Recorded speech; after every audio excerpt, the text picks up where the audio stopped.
Hey y'all, it's Megan. Glad you're here. Glad you joined me today. If you're new to the channel, welcome. And if you've been around for a while, it's good to see you again. I'm out here early this morning picking some tomatoes. Got a darn rock spot on it. Before it gets too hot, like youngins are still in the bed, and I thought I'd come on out here. It's supposed to be really hot today, and today I want to can some of these tomatoes because I don't want them to go bad. So that's what dry weather and a whole bunch of rain at one time does to you. You get them bad splits like that. Plants do look a little rough this morning. I don't know how much we'll get off of these, but these little ones like this, that's perfect for canning, y'all.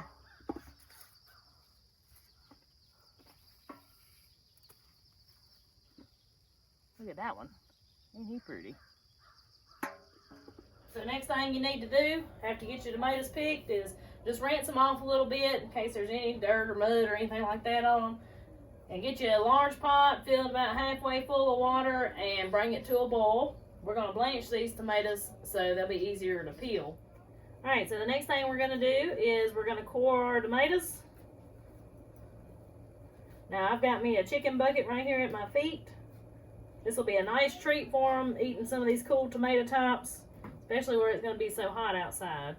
Now, if you don't have chickens yourself, instead of letting this go to waste, you may have a neighbor or somebody like that that's got hogs or chickens, and, you know, call them up. Us farmers are always looking for some free snacks for our animals. So, these small tomatoes are the best for canning, in my opinion. They, well, I ain't got to cut them up. You know. What do you got coming in your garden right now? I'd love to hear it in the comments, or even see a picture. I don't even know if you can you post pictures in the comments? I don't know. I'll put my email down there. You can email me a picture of it. I love seeing other people's gardens and everything, and love to hear what y'all are doing as far as what you're putting up out of your garden right now, or what you got coming in, you know, because there's so many zones in the United States. There's some people like way down south, their stuff is, I think, pretty much done by now because it's so hot down there. And then people more northern, their stuff's just starting to come in, and right here where I'm at, we smack dab in the middle of it. So what y'all putting up right now?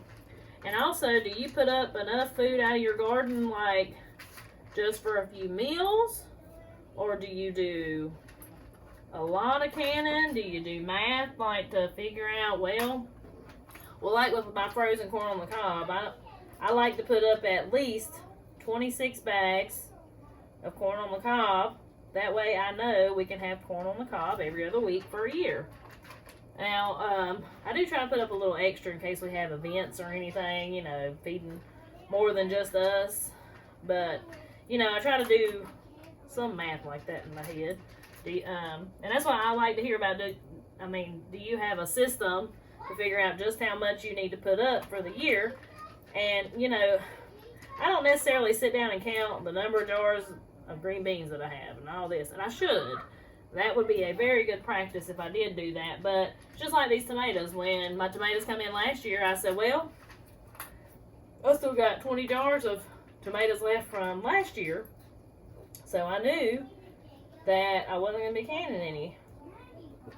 Then this year, I used my last jar of canned tomatoes probably 2 months ago.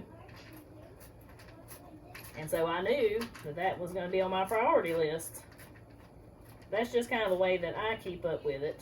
But I'd rather have too much than not enough if I ever were to need it. So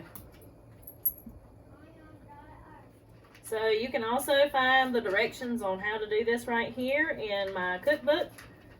Now, you know, my cookbook's not huge or anything. I did self-publish it. I wanted to give something to the viewers and to the community around here to have some simple, easy recipes as far as cooking and also food preservation.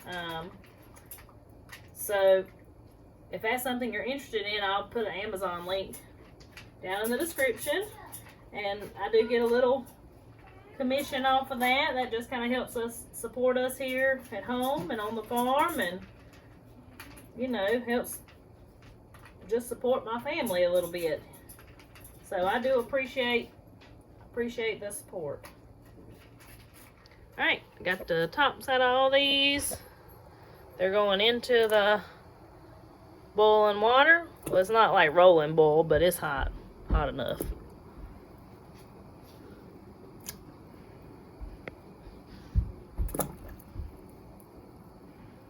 They don't need to be in there but just a minute.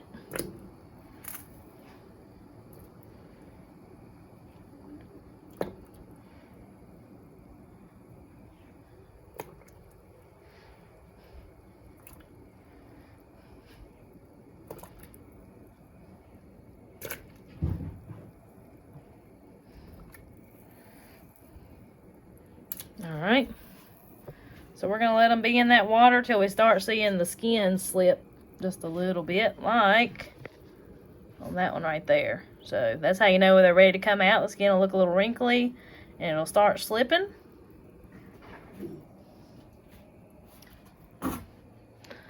I've got some cold water over in the sink, a slotted spoon, and we're going to the cold water. And so we'll do that till we get all these done. Right, I got all my tomatoes blanched. Now, I'm going to show you how easy they are to peel. So like I said, we let the skin get wrinkly. See there? So the skin just slips right off for the most part. And that can actually be dehydrated to make like tomato powder if you want to. That's all up to you. I just, like I said, throw it in my chicken bucket. My little chickens enjoy having treats like that. And some of the larger tomatoes I'll cut in 3 or 4 pieces. The smaller ones I'll leave whole. And now I fill the jar all the way up to the top. And I don't put any liquid. And these are so worth it, y'all. Because you can taste, you know, that really tomatoey flavor in your food and stuff, because you know these homegrown tomatoes, the grocery store ain't got nothing on them, because these have such a wonderful flavor. And actually in the wintertime I don't buy tomatoes at the grocery store because not fresh tomatoes. Number one, it's not seasonable eating because you shouldn't have tomatoes in the middle of December, middle of January. And number two, they don't taste like nothing. They literally have no flavor. They ain't worth eating. That's in my opinion, though. Now these little tiny ones like this, I'll just put that whole thing in there. And I actually prefer to do it that way if I can, if I have enough. This process is very messy. So make sure you ain't got good clothes on, that you don't care if tomatoes get on or not. Alright, got my jars full. You're going to go around and just wipe your rims. Make sure there's no residue left on the rims. You can do this with some white vinegar too, especially if you're using something sticky. You're going to add a teaspoon of salt to each one of the quarts. Of course, I use the Redmond's real salt because it can be used for everything. I'm going to get my lids on here and get them in the pressure canner.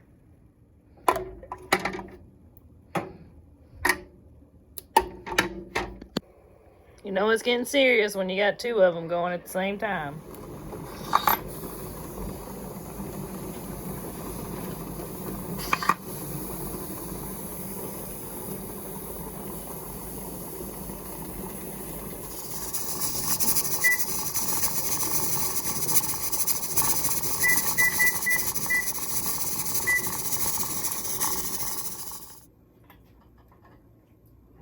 My tomatoes are looking good. See all that juice they made in there?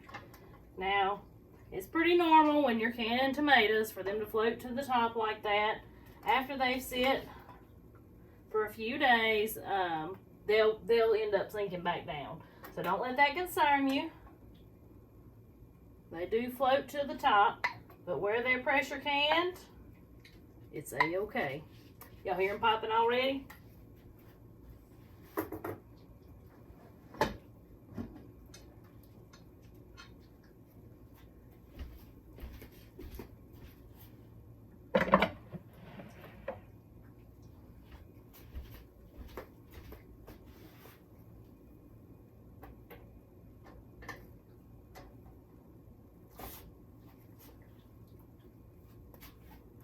I'll have to do some little rearranging here, make room on my towel. But see how much juice they made? I prefer to do them that way because they make their own tomato juice. And whatever you're cooking, soup or pizza sauce, or whatever it may be, sure is good with that extra tomato juice in it. So there you have it, folks. That's how you can tomatoes. Very easy process. It's a great way when you've got tomatoes running out your ears. It's the best way to keep them, I think, in my opinion. I love canned tomatoes because they're very versatile, like I said, and can be turned into anything that requires tomatoes. So, anyways, remember to like, subscribe, and share if you hadn't already. And I appreciate y'all. Thank you for watching. Talk to y'all next time.